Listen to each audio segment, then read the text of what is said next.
Hello, students. Today I will be discussing with you lesson number 16 of NIOS class 12 and the name of the lesson का नाम है I must know the truth।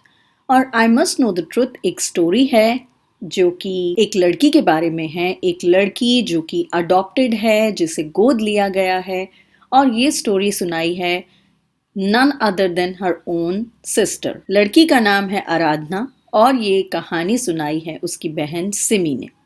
So let's get started with this story. Before that, हम एक छोटा सा introduction पढ़ लेते हैं। अ डांस बाय आराधना। सो आराधना जो है, जो कि मेन कैरेक्टर है स्टोरी का, वो एक बहुत ही अच्छी डांसर है। वो स्कूल में पढ़ती है और उसका जो डांस है वो काफ़ी अच्छा है और वो काफ़ी ट्रेन डांसर है भरतनाट्यम में। तो आराधना जो है वो स्कूल का एनुअल डांस शो होने वाला है, म्यूजिक स्कूल में वो पढ़ती है और वहाँ के इनॉग्यूरल आइटम मतलब जो प्रोग्राम को इनॉग्रेट करता है, बेसिकली उसका उद्घाटन, उसका प्रारंभ, उसकी शुरुआत करता है एनुअल डांस शो की। तो वो एक डांस आइटम प्रेजेंट करने वाली है आराधना। आराधना एक बहुत ही अच्छी डांसर है और आज उसके लिए बहुत ही खुशी का, बहुत एक्साइटमेंट का दिन है, लेकिन वो अपसेट है।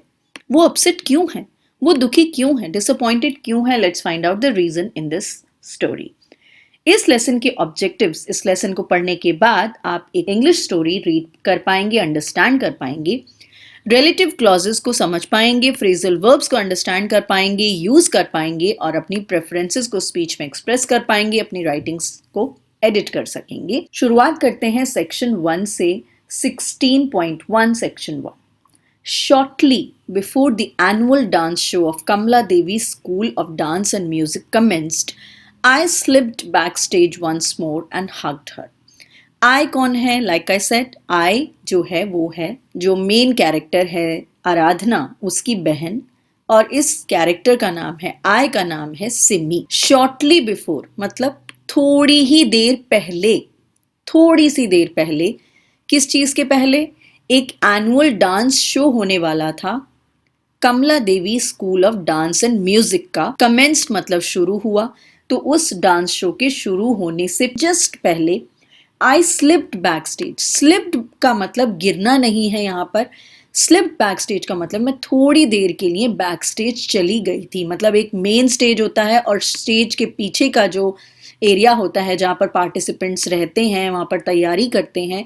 सो उसकी जो सिस्टर थी उसको, आराधना को थोड़ा विश करने आ गई थी बैक स्टेज वंस मोर, मतलब एक बार फिर, और उसे हग करने के लिए आ गई थी। See what you have done, weld my sister. देखो तुमने क्या कर दिया, मेरी सिस्टर थोड़ा रोकर बोली। वेल करना मतलब रोकर बोलना। You have crushed the flowers in my hair. तुमने मेरे बालों में लगे हुए फूलों को बिल्कुल क्रश कर दिया है, उनको बिल्कुल खराब कर दिया है।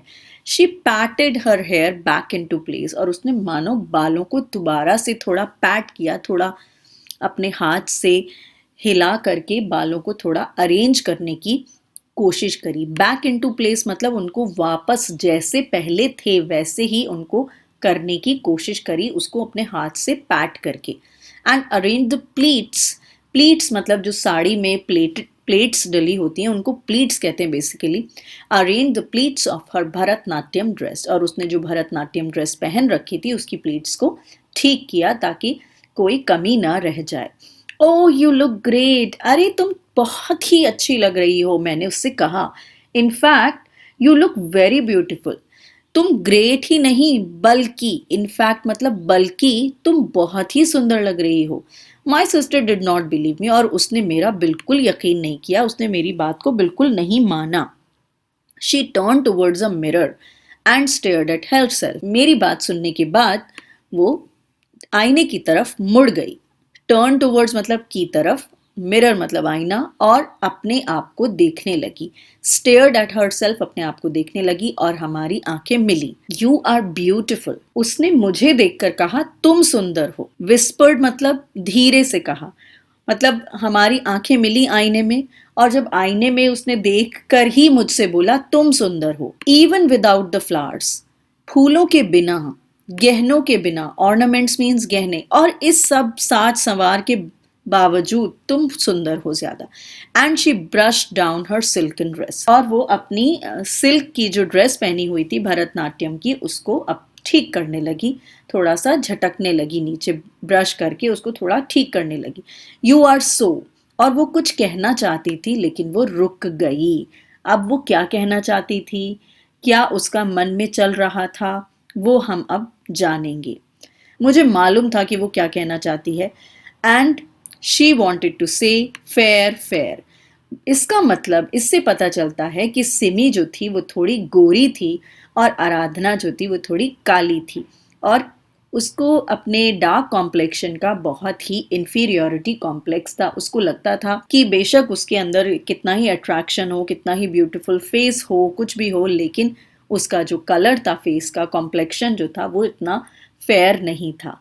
लेकिन वो इसी को ही, वो फेयरनेस को ही सुंदरता मानती थी, और क्योंकि सिमी गोरी थी तो इसीलिए आराधना सिमी को ही ब्यूटीफुल समझती थी। उसने कहा कि तुम ब्यूटीफुल हो, चाहे तुम फ्लावर्स पहनो, चाहे गहने पहनो या ना पहनो, लेकिन तुम खूबसूरत हो, तुम ब्यूटीफुल हो, और मैं ब्यूटीफुल नहीं हूँ। और इस बात से सिमी को बहुत बुरा लगता था कि एक तो मैं सुंदर नहीं हूँ, मैं सिर्फ गोरी हूँ, तो मुझे वो सुंदर क्यों बोलती है, फेयर होना ही सब जरूरी नहीं होता। This kind of thought process is there in a lot of people. ये जो मानसिकता है, ये जो सोच है, ये बहुत सारे लोगों में है, और ये इसका जो रिस्पॉन्सिबल है वो हमारा कह सकते हैं कि हमारे रीति रिवाज ही इसका रिस्पॉन्सिबल हैं, और हम ही लोग इसके रिस्पॉन्सिबल हैं, क्योंकि हम ही कोशिश करते हैं, हम ही देखते हैं कि अगर कोई गोरा होता है तो हम उसको बहुत सुंदर बोल देते हैं। But things are changing now, so that is a little positive thing. But इस स्टोरी में गोरा होने को ही आराधना बहुत अच्छा मानती थी, बल्कि उसकी फैमिली का जो थॉट था वो बिल्कुल अलग था, उससे ऑपोजिट था। वो सोचते थे कि आराधना बहुत सुंदर है, बहुत अच्छी है, पर उसके मन में एक कॉम्प्लेक्स था ही। ठीक है। So I felt anger rise inside me.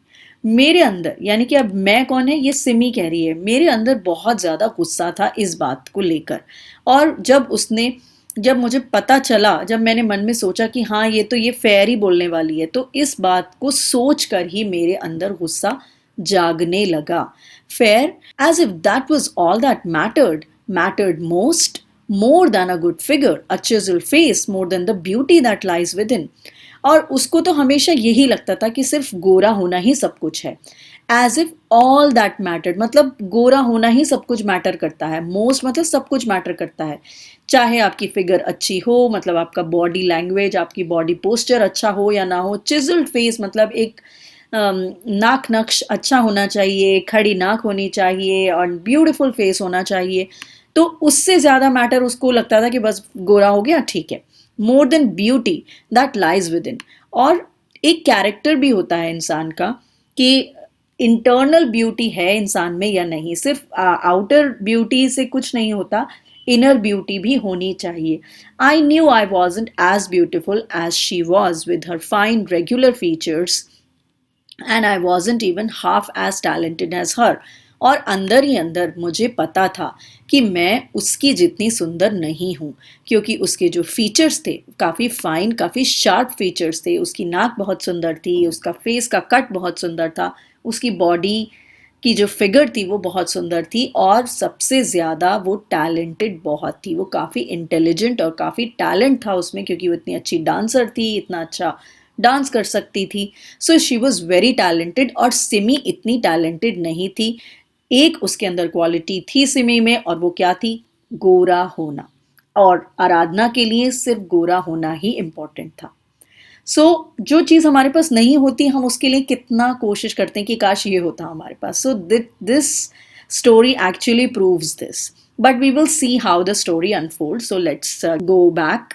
How did it matter if she was darker than me? उससे क्या फर्क पड़ता है कि वो मेरे से ज्यादा डार्क कॉम्प्लेक्शन की है? उससे कोई फर्क नहीं पड़ता। अब सिमी ने उसको दोबारा बोला, look, I said, you are great and beautiful and you'll prove it today. देखो आराधना, तुम बहुत ही महान हो और तुम बहुत सुंदर हो, और आज तुम ये सब कुछ प्रूव कर दो कि ये तुम करके दिखा दोगी कि तुम कितनी सुंदर और कितनी टैलेंटेड हो। आराधना मुस्कुराई। She smiled and said, you better leave now Simi. Keep fingers crossed. तो आराधना ने मुस्कुराते हुए बोला, सिमी अब तुम्हें बेहतर होगा कि अब तुम चली जाओ और ज़्यादा मत सोचो। कीप फिंगर्स क्रॉस्ड का मतलब होता है, ये एक मुहावरा है, ये एक ईडियम है। आगे क्या होगा हम उसके लिए होप कर सकते हैं कि अच्छा हो, उम्मीद कर सकते हैं कि आगे जो हो अच्छा ही हो। As I turn to leave I saw दादी माँ and aunt Pramila making their way through the crowd of excited girls.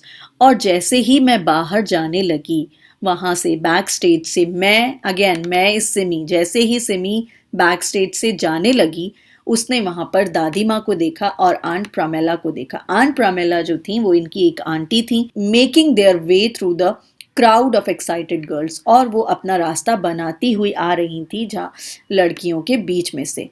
आराधना जो थी, आराधना को आंट प्रमिला बिल्कुल पसंद नहीं थी, और आंट प्रमिला को देखते हुए उसकी आंखों में मानो एक डर, एक गुस्सा, एक मॉक हॉरर, मतलब एक अजीब सा डर, और उन्हें जैसे अपशकुन टाइप का मानते हैं, तो ऐसे कि यार अभी मेरा प्रोग्राम शुरू होने वाला है और ये आ गई, oh shit, so something like that. So she was very unhappy on the sight of aunt Pramila.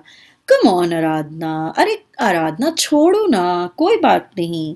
आई चकल्ड, मतलब मैंने अपनी हंसी को रोकते हुए बोला, don't be so mean, smile smile, Bharatanatyam style, that shouldn't be difficult for you.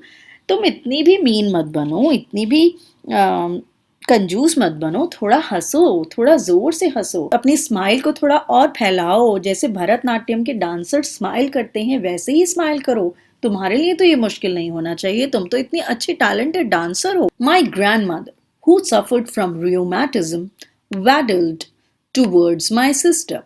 मेरी ग्रैंड मदर जो कि रियोमैटिज्म यानी कि उनको एक गठिया का जो पेन होता है, जो जोड़ों में जो दर्द होता है, और उससे वो ग्रसित थी, और वो वैडल्ड मतलब चलते हुए मेरी सिस्टर तक आ पहुंची, मतलब थोड़ा लड़खड़ाती हुई, और वो मेरी सिस्टर के पास आकर पहुंच गई।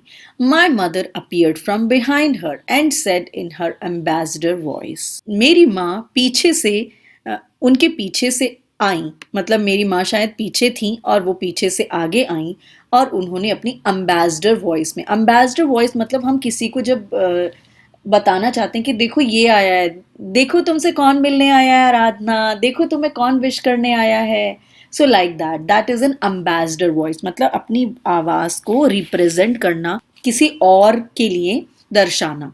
She gave sister one of her best smiles. सो अब आराधना बहुत ही अच्छी स्माइल दी। My mother looks 10 years younger when she smiles. और मेरी माँ इतनी सुंदर लगती हैं हम मुस्कुराती हुई, मानो वो 10 साल छोटी हो गई हूँ जब वो मुस्कुरा रही हूँ। She adjusted Aradhana's blouse and patted her on the shoulders. Grandfather has come too. तो मेरी माँ जो थी उन्होंने आराधना का ब्लाउज को एडजस्ट करते हुए, उसको ठीक करते हुए उसके कंधों के ऊपर हाथ रखा, उसे पैट किया, मानो उसको ऑल द बेस्ट कह रही हूँ वो अपनी बॉडी लैंग्वेज से, और उन्होंने बताया कि दादाजी भी आए हैं, he is sitting in the front row and so has your father. तो वो दादाजी जो हैं ही वो फ्रंट रो में बैठे हैं, और तुम्हारे पिताजी भी फ्रंट रो में ही बैठे हैं। हाउ फॉरगेटफुल ऑफ मी, देखो मैं कितनी भुलक्कड़ हूँ। She held my sister at arms length and said gently. और उन्होंने, मेरी माँ ने मेरी सिस्टर को अपने आर्म्स लेंथ मतलब अपने पास बुलाया और धीरे से कहा, जेंटली धीरे से कहा, we are so proud of you Aradhana my dear, that you have been selected to inaugurate the annual show of your school. हमें तुम पर गर्व है कि तुम्हें सिलेक्ट किया गया है अपने स्कूल के एनुअल शो को इनॉग्रेट करने के लिए। हमारे लिए एक बहुत प्राउड मोमेंट है, हम गर्व के साथ कह सकते हैं कि तुम हमारी बेटी हो। इसीलिए तुम्हारे पिताजी और मैंने तुम्हारे लिए कुछ स्पेशल लेकर आए हैं, हम दोनों तुम्हारे इस स्पेशल इम्पॉर्टेंट इवेंट के लिए। और हम तो देना चाहते थे तुम्हारे 18th बर्थडे पर, जब तुम अगले मंथ 18 साल की हो जाओगी, लेकिन हमने सोचा कि आज उसको पहनकर तुम ज़्यादा उसको यूज़ करके और आज तुम्हें वो गिफ्ट देकर हमें ज़्यादा उचित मौका लगा। So we wanted to give it to you on your 18th birthday next month, but we thought today was a more appropriate occasion. We want you to wear it today. और हम चाहते हैं तुम उसे आज पहनो. She turned to me and said, और उन्होंने सिमी की तरफ मुड़कर देखा और कहा, सिमी जल्दी से भाग कर जाओ, पापा से जरा लेकर आओ वो. Run Simi, get it from father. What mummy? I asked puzzles. What have you brought for आराधना? अब मुझे तो पता ही नहीं था मम्मी, क्या क्या किस बारे में आप बात कर रही हो, आप क्या लेकर आई हो आराधना के लिए. Never mind, my mother sighed. I'll get it myself. You help grandmother and Aunt Pramila back to their seats. छोड़ो कोई बात नहीं, तुम रहने दो. मतलब साइड माई मदर थोड़ी डिसअपॉइंट सी हो गई, अरे इसे तो कुछ पता ही नहीं है, ठीक है मैं खुद ही ले आऊंगी, I get it my self. तुम ग्रैंड मदर और आंट प्रमिला को अपनी सीटों पर लेकर जाओ वापस. मूव बैक, प्रोटेस्टेड ग्रैंड माँ. अब ग्रैंड माँ जो थी उन्होंने तो आराधना को देखा ही नहीं था, तो उन्होंने कहा अरे हटो सब हटो हटो, मुझे तो देखने का मौका ही नहीं मिला आराधना को. I haven't even had time to look at Aradhana properly. मैंने तो ढंग से आराधना को देखा भी नहीं, मुझे आराधना को ढंग से देखने का तो समय ही नहीं मिला. I haven't exchange a single word with her. और मैंने तो उसे एक शब्द भी नहीं बोला. एक्सचेंज ऑफ सिंगल वर्ड मतलब मैंने उससे कोई बात ही नहीं करी. Let me look at you child, जरा मैं अपनी बच्ची को देख तो लूं. She regarded my sister tenderly, और उन्होंने मेरी बहन को बहुत प्यार से पुचकारा. यू लुक वंडरफुल, तुम बहुत ही सुंदर लग रही हो. And what a good figure you have, तुम्हारा जो फिगर है, तुम्हारी जो बॉडी का स्ट्रक्चर है वो बहुत ही सुंदर है. Don't neglect it dear like I did. और बेटा जो तुम्हारा इतना अच्छा फिगर तुम्हें भगवान ने दिया है, तुम उसका ध्यान रखना, लापरवाही से मत रखना उसको, जैसे मैंने कर लिया. आराधना थोड़ा हंस पड़ी. नो लाइटली मुस्कुराने लगी. You are a real young lady, that's what you are. Soon we'll have to start looking for a suitable match for you. तुम तो बहुत सुंदर होती जा रही हो, ये ही हो तुम, और जल्दी ही अब हमें तुम्हारे लिए एक लड़का ढूंढना पड़ेगा. सूटेबल मैच मतलब तुम्हारे लिए एक लड़का ढूंढना पड़ेगा. दादी माँ please. Aradhana through an embarrassed glance around her. Through an embarrassed glance का मतलब है कि आराधना को थोड़ी शर्म सी आ गई. दादी माँ प्लीज ऐसी बातें मत करिए. Time is flying, said grandma and turning to aunt Pramila she asked, isn't it Pramila? समय कितनी तेजी से भाग रहा है प्रामिला. ग्रैंडमदर ने एक आह भरी. समय जो था वो काफी जल्दी से पास हो रहा था, और उन्होंने आंट प्रामिला की तरफ मुड़कर देखा और कहा, है ना प्रामिला, इजंट इट प्रामिला? तो time is flying, isn't it, ये क्या है? ये एक क्वेश्चन टैग है. टाइम उड़ रहा है, टाइम तेजी से दौड़ रहा है ना. सो इजंट इट का मतलब है ना Pramila. It certainly is, my aunt nodded. बिल्कुल बिल्कुल माँ जी. सर्टनली मतलब बिल्कुल. It seems it was just yesterday when Sunita brought her home. How skinny she was, skinny and dark. ऐसा लगता है मानो कल की ही बात हो. क्या कल की बात हो? जब सुनीता इसे घर लेकर आई थी. कितनी पतली दुबली थी ये, पतली और काली. I gasped and stared aghast at Aunt Pramila. मेरा तो मानो मुंह खुला का खुला ही रह गया. गास्प मतलब मैं अपने होठों को बंद ही नहीं कर पाई थी, और मैं उन्हें अचंभे में देखती की देखती ही रह गई. ये आंट प्रामिला ने क्या बोल दिया, वो भी इस time. How on earth could she say such hurting words in front of Aradhana. Aradhana के सामने इतने चुभने वाले शब्द आंट प्रामिला कैसे बोल सकती हैं? Didn't she know how touchy she was about dark complexion? और क्या उन्हें पता नहीं आराधना कितनी सेंसिटिव है, कितनी टची है डार्क कॉम्प्लेक्शन को लेकर, जो बार बार उसको स्किनी, पतली और काली बोलती रहती हैं ये. And why did she have to hang on it today of all days? और इन्हें सिर्फ आज का ही दिन मिला था ये सब बोलने के लिए. मुझे बहुत सरप्राइज हुआ आंट प्रामिला की बात पर. सरप्राइज से ज्यादा मुझे गुस्सा आया आंट प्रामिला को देखकर. हश प्रामिला, क्या बोल रही हो? ग्रैंडमदर ने, voice had an edge now. Grandmother को थोड़ा गुस्सा आ गया. प्रामिला क्या बोल रही हो? डू कीप क्वाइट, चुप रहो. Then seizing Aunt Pramila's elbow, she pulled her away, whispering fiercely all the time. और ये सब देखकर ग्रैंडमदर ने प्रामिला को पीछे घसीट लिया, पीछे खींच लिया. उनका उनकी एल्बो से। सीजिंग मतलब उनकी एल्बो को कसकर पकड़ लिया और उसको मानो पीछे खींच लिया और कुछ कुछ फियर्सली गुस्से में कुछ कुछ बड़बड़ाती जा रही थी। क्या बोला तुमने, कैसे बोला, ये क्या बोल दिया, something like that. I looked at Aradhana, मैंने आराधना की ओर देखा। The bruised look in her eyes hurt me immensely, और उसकी आंखों में एक चोट थी, एक हर्ट था, और उससे मुझे बहुत ज़्यादा ठेस पहुंची। आई ग्रोप्ड फॉर हर हैंड, और मैंने टटोला उसके हाथ को, और मैंने उसके हाथ को कस के अपने हाथों में ले ली। भूल जाओ, ये आंटी ऐसी ही बोलती हैं, बकवास करती हैं, फॉरगेट हर, जो भूल जाओ, वो पागल है, वो ऐसी मीन बातें करती रहती हैं, ऐसी, ये इनकी बातों पर ध्यान मत दो, शी इज जस्ट यूजलेस, इनकी बातों पर ध्यान मत दो please. My sister gave a small laugh which sounded more like a cry. उसने कहा हाँ कोई बात नहीं, इस टाइप से उसने एक हंसी, अपना अपना दुख दबाने के लिए एक हंसी दिखाई, लेकिन वो हंसी में उसका रोना, उसका दुख साफ जाहिर हो रहा था, साफ झलक रहा था। So now we have come to the intext question 16.1। I am sure the story is very exciting for you. Who hug the dancer? Dancer को किसने हक किया? उसकी मदर ने, उसकी आंट ने, उसकी फ्रेंड ने, या उसकी यंगर सिस्टर ने? So we know that it is her younger sister. Which of these qualities is not important in a dancer? इन चारों क्वालिटीज में से एक डांसर के लिए कौन सी क्वालिटी इंपॉर्टेंट नहीं होती? गुड फिगर इंपॉर्टेंट होता है, फाइन फीचर इंपॉर्टेंट होता है, टैलेंट फॉर डांसिंग भी इंपॉर्टेंट होता है, लेकिन एक फेयर कॉम्प्लेक्शन जरूरी नहीं। Why did Aradhana think she was not beautiful? Do you agree with हर?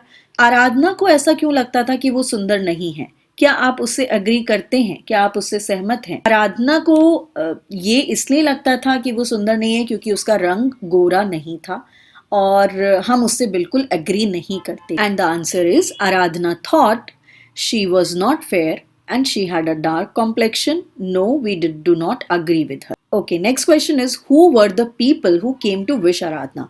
कौन कौन आराधना को विश करने आया था? All right, the answer is her mother and father, sister and grandfather and grandmother came to wish Aradhana. Who was she not particularly keen to meet? Pick out words from the text in support of your answer. वो किससे मिलने के लिए उत्सुक नहीं थी? Definitely वो aunt प्रामेला को देखकर थोड़ा गुस्से में आ गई थी, इसलिए लगता है कि वो आंट प्रामेला को से मिलना नहीं चाहती थी। तो इसका आंसर है ये, she was not particularly keen to meet her aunt Pramila. The words my sister rolled up her eyes in mock horror show the same. Next question है fourth, why were Aradhana's family members proud of her? Aradhana की family members उनको उस पर गर्व क्यों था? क्योंकि उसको चूज किया गया था, सिलेक्ट किया गया था स्कूल के एनुअल फंक्शन में, एनुअल शो में inaugural डांस प्रेजेंट करने का। And the answer is Aradhana's family members were proud of her as she had been selected to inaugurate the annual show of her school. Why did Aradhana's mother leave the stage? आराधना की mother ने stage छोड़कर कहाँ चली गई और क्यों चली गई? क्योंकि वो आराधना के लिए एक गिफ्ट लेने के लिए गई थी, और सिमी को पता ही नहीं था कि वो गिफ्ट कहाँ पर है। So Aradhana's mother left the stage to fetch a gift for her. She is mean and miserable. वो बहुत मीन, मैड और मिजरेबल है, वो बहुत पागल है, बहुत मीन बातें बोलती है, सेल्फिश है। मिजरेबल मतलब हमेशा दुखी रहने के लिए, ये दुखी आत्मा है। तो ये सिमी जो है वो किसके बारे में बात कर रही है? तो सिमी आंट प्रामेला के बारे में बात कर रही है। So Simi is referring to aunt Pramila. What was the mean thing she had said? उन्होंने कौन सी मीन, कौन सी मतलबी बात कह दी थी? उन्होंने दो बातें कही, एक तो कि आराधना अडॉप्टेड है और वो पतली और काली है। She had said that Aradhana was an adopted child, skinny and dark. Do you agree with Sunita? क्या आप उससे अग्री करते हैं? सुनीता का प्रामेला के बारे में जो रिमार्क था, हम उससे बिल्कुल अग्री करते हैं। Yes, I agree with Sunita's remark about Pramela. So let's end this session here, and I'm going to come up with the second section in the next video. Stay tuned and keep learning. All the best and bye-bye.